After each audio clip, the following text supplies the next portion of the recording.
এই সানডে আমি আরও ফাঁকা থাকায় দুজনে বেরিয়ে পড়েছিলাম বইমেলার উদ্দেশ্যে। আর রাস্তায় যে পলিউশন, এইভাবে যদি চাপাচুপি দিয়ে না যাওয়া যায় তাহলে স্কিন হেয়ার দুটোই ড্যামেজ হয়ে যাবে।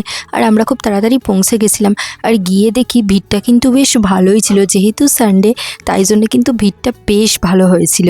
আর আনন্দ পাবলিকেশনের দেশ পাবলিকেশনের সামনে এতটা বড় লাইন ছিল, ফার্স্টে ভাবলাম আদৌ আমরা ঢুকতে পারবো তো। পরে তো বেশ অনেকগুলো স্টল ঘুরে বই দেখে আর লাইন দিয়ে ঢুকে বেশ ভালোই লাগছিল। আর আমার একটা জিনিস খুব ভালো লেগেছে, এখনও এত বইপ্রেমী আছে, এটা দেখে কিন্তু সত্যি খুবই ভালো লাগছিল।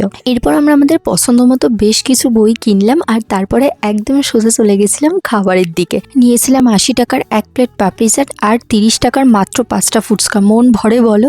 যাই হোক, মন নাই ভরুক, আমাদের বইগুলো কিন্তু কিনে মন অনেক ভরে গেছে। আর এই হচ্ছে আমার বইয়ের কালেকশন 2024-এর। বাই দ্য ওয়ে, তোমাদের কিন্তু এই ভিডিওটা কেমন লাগলো তোমরা জানিও, আর আমার এই বইয়ের মধ্যে কোনটা বেস্ট লেগেছে সেটাও জানিও। টাটা।